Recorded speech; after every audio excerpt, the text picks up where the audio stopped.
Welcome back, everyone. We're diving deep again today, Yeah. and we're tackling something a lot of you requested, which is English grammar. Oh, good. Yeah, lots of you wanted to kind of brush up on your skills. So we looked into some resources on verb tenses and sentence structure, and of course, we had to look at all those common mistakes that we all make, Right. even when we think we know what we're doing. Yeah. Now I know what you might be thinking. Grammar. Right. It's a little dry. Right. It can be, yeah. But stick with us because we found some really fascinating stuff preparing for this. And I think you might have some aha moments, even if you think you're a grammar pro. It's true. Sometimes grammar gets dismissed as just like rules and regulations and being a stickler. Right. But what I find so fascinating about it is how much it reveals about the way we think, especially when it comes to verb tenses. Okay, so let's start there. Verb tenses. Why are they such a big deal in English?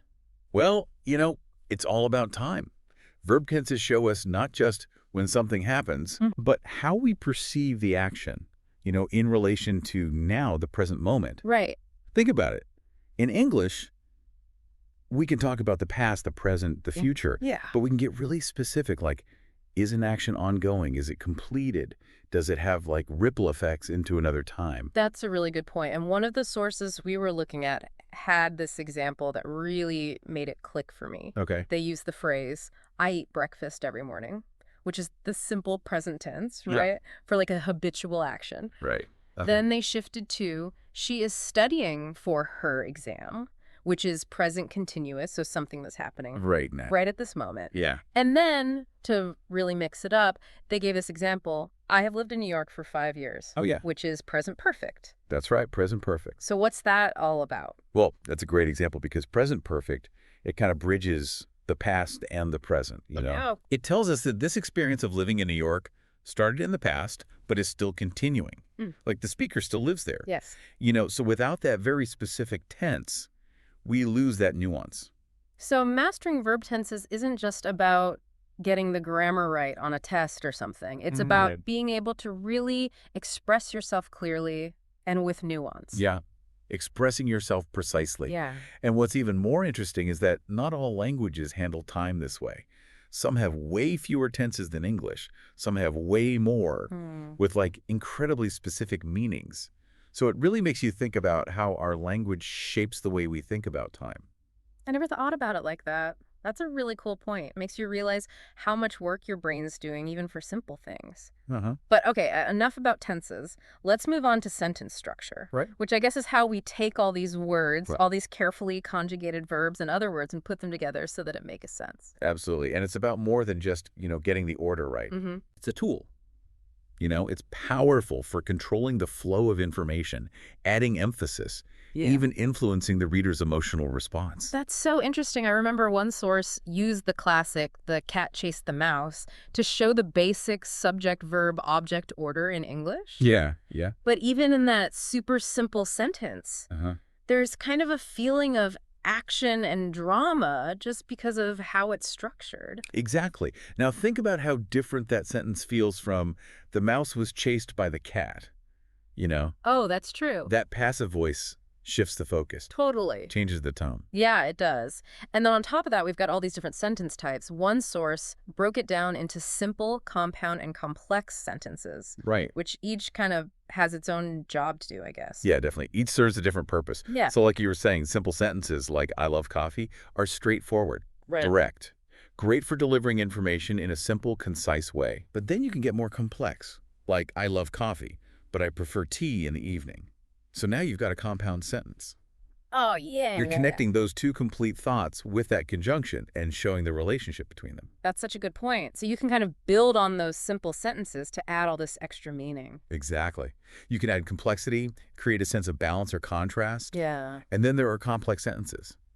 And those can be super powerful for like building suspense or adding layers of meaning. For example, although I love coffee, I try to limit my intake. Ooh, I like that one. Yeah. It uses a dependent clause to create that tension between the two parts of the sentence. So it's not just about writing correctly. It's about writing in a way that really gets your point across. Absolutely. And it can even make you a better reader, because you start to understand how other writers are using language to persuade or inform or entertain. So it's like you're breaking the code of how people write. That's a really interesting way to put it. It's like you're seeing behind the curtain. Yeah. And it reminds me of something else we dug into, which is those common grammar mistakes Yeah. that can trip up even the most experienced writers. Oh, tell me about it. I feel like we've all been there. Yeah. You're looking at a sentence and you know something's not quite right, Yes. but you can't figure out what it is. Exactly. Mm. And sometimes those small errors can have a big impact. One of the sources we looked at talked about how even tiny grammar mistakes can affect your credibility as a writer. Makes sense. Yeah. Like if someone's reading something and they see a bunch of errors, Uh-huh. they might not take it as seriously. Exactly. And sometimes a grammar mistake can even change the meaning of what you're trying to say, leading to all sorts of confusion. Right. One source actually gave this hilarious example about misplaced modifiers. I think they said something like someone wrote, walking down the street, the trees were beautiful, when they meant to say, walking down the street, I saw beautiful trees. Yes. Suddenly, the trees are going for a walk. Right. That's what I thought. It's so funny, but it does show you how you have to be really careful about how you put your sentences together. Exactly. Where do we even start with all these grammar I know gremlins? one thing that came up a lot in the resources was subject-verb agreement. Yeah. Seems simple enough, but it can get really tricky. Oh, for sure. And it's not just the straightforward examples like the dog barks or the dogs bark. Right. It gets complicated when you have all these phrases separating the subject and the verb, or when you're dealing with collective nouns. Yeah. One source had this example of a group of students. And it's so easy to mess that up and say, like, the group of students are studying because students is plural, Right. but the actual subject is group, which is singular. Right. So it should be the group of students is studying. Exactly. And what's so funny is that even when people know the rule, Yeah. they still hesitate because it just sounds wrong. It does. It's like your ear is fighting your brain. But subject-verb agreement, that's just the tip of the iceberg. Oh, yeah. We've got pronoun usage, misplaced modifiers, confusing words like it's versus its, Yeah. inconsistent verb tenses. It's like a minefield out there. It really is. That's why consistent practice is so important. It's not about memorizing all the rules. It's about training your ear and your eye to just know what sounds right and looks right. Yeah. One source even said that just like 10 or 15 minutes a day of practice can make a big difference over time. Absolutely. Yeah. And there are so many ways to practice. We saw everything from online quizzes and grammar games to editing your own writing, Oh, yeah. even online forums where you can geek out with other people about grammar. I love that. Like finding a grammar buddy. Yeah. I think making it fun is a big part of sticking with it. Exactly. If you can tap into that curiosity about language, Yes. you're golden. So if we had to kind of sum this all up, what do you think are the most important things for someone who wants to improve their grammar to remember? Well, I think it's about remembering that grammar isn't just a set of rules. It's a system for how language works. And it's something we can all get better at with practice. It's like you're saying it's not about being perfect. Yeah. It's about being willing to learn. Exactly. And, the more you learn about grammar, Yeah. the more you realize how much it reflects the way we think about the world. Oh, wow. It's like a window into the human mind. It really is. It's like Yeah. the secret code that unlocks all the mysteries of communication. Yeah. And the more you can decode it, Right. the better you can express yourself and connect with others and navigate the world around you. So it's not just about writing well. Mhm. It's about understanding the world better. Yeah. And, one thing that really struck me as we were looking at these resources is that they all emphasized that you don't need to become a grammar expert right away. Right. Even small efforts, if you're consistent, Uh-huh. they can make a big difference. Yeah, that's encouraging to hear. It's like you don't have to do everything at once. You can just kind of make it a part of your routine. Exactly. And there's so many resources out there. We saw online grammar checkers, style guides, even apps that make it fun. Yeah. There's something for everyone. Yeah. So to sum it all up, Yeah. I think we've learned that grammar is a lot more interesting I think so. and a lot more important than we might have realized. Uh-huh. It's not just about not making mistakes. Right. It's about how to use language well. Absolutely. If there's one thing I hope you take away from this deep dive, it's that grammar is not the enemy. It's a tool that can help you do amazing things. Beautifully said. This has been such a fun journey into the world of grammar. Yeah. Who knew it could be so fun? What I find so fascinating is how it reflects how we think about the world. Mm. It's like a window into the human mind. The more we understand about grammar, the more we understand about ourselves. I love that. Before we go, I want to leave you with a little challenge. Think about one grammar rule you've always struggled with. Maybe it's subject-verb agreement, maybe it's commas, whatever it is. Now that you've had this refresher, why not challenge yourself to actually master it this week? It's a small step, but it could make a big difference. Mhm. And who knows, you might even find yourself enjoying it. Maybe grammar can be a little adventure after all. Thanks for joining us for this deep dive. Until next time, keep those sentences flowing and keep practicing. Have fun with it. Yeah, it's like you're seeing how the whole thing works. Exactly. And it reminds me of something else we dug into, which is all those common grammar mistakes Oh, yeah. that can trip up even experienced writers Yeah. because you can understand the structures, Uh-huh. but then there are these little gremlins Right. lurking in the shadows, ready to derail your sentence. Tell me about it. I feel like we've all been there. You're looking at something you wrote and you just know something's not right. Yes. But you can't figure out what it is. Exactly. And sometimes those small errors, they can really have a big impact.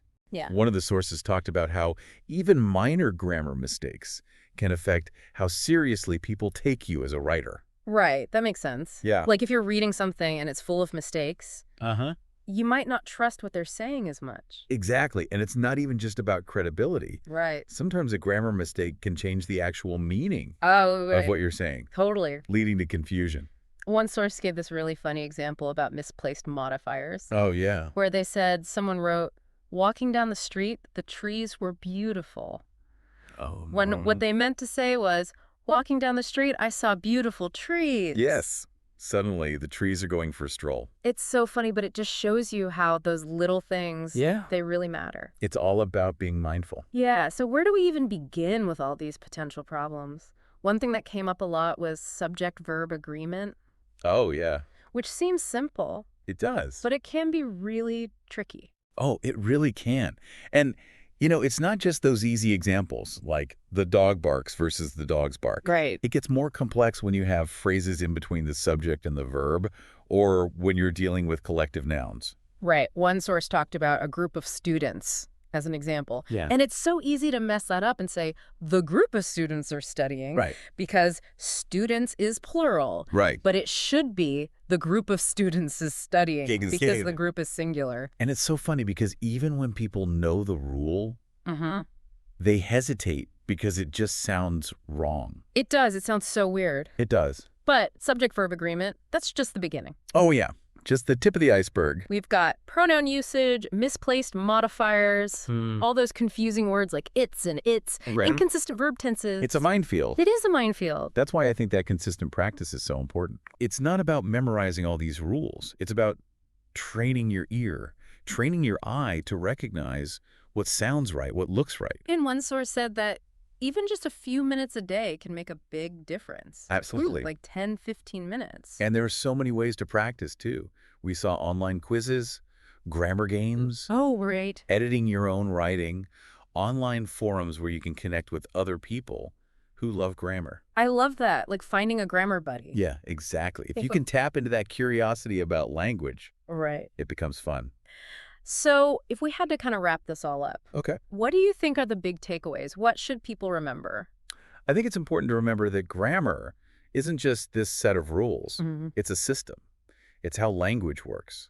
And it's something we can all get better at with practice. Yeah, it's not about being perfect. It's about always learning. Exactly. And the more you learn about grammar, the more you start to see how much it reflects, how we think about the world. Yeah. It's like a window into the human mind. It is. It really is. It's like grammar is this code that unlocks how we communicate. And the more you can decode it, the better you can express yourself, connect with other people, navigate the world around you. So it's not just about writing well, it's about understanding things better. You got it. And one thing that really struck me as we were going through all these resources was how much they all emphasized that you don't have to become a grammar expert overnight. Yeah. Small, consistent effort can make a huge difference. That's good to hear. So you don't have to do it all at once. Just make it a part of your routine. Exactly. And there are so many resources out there to help you. We saw online grammar checkers, style guides, even apps that make it fun. There really is something for everyone. Yeah. So to wrap this all up, I think we've discovered that grammar is a lot more interesting and important than we might have thought. I think so too. It's not just about avoiding mistakes. It's about using language well. Absolutely. And if there's one thing I hope you take away from this, it's that grammar is not the enemy. It's a tool, Yeah. and it can help you do so much. I love that. Well, this has been such a fun deep dive into grammar. It Who has. knew it could be so fun? What I find so fascinating is how much it reflects how we think. It's like a window into the human mind. The more we understand about grammar, the more we understand about ourselves and how we communicate. I love that. And before we go, I want to leave you with a little challenge. Okay. Think about one grammar rule that you've always struggled with. Maybe it's subject-verb agreement or commas, whatever it is. Now that we've talked about all this, why not challenge yourself to really master it this week? It's a small step, but it can make a big difference. Yeah. And you never know. You might even have fun doing it. Maybe grammar can be a little adventure after all. Thanks for joining us on this deep dive. Until next time, keep those sentences flowing and keep practicing. Have fun with it.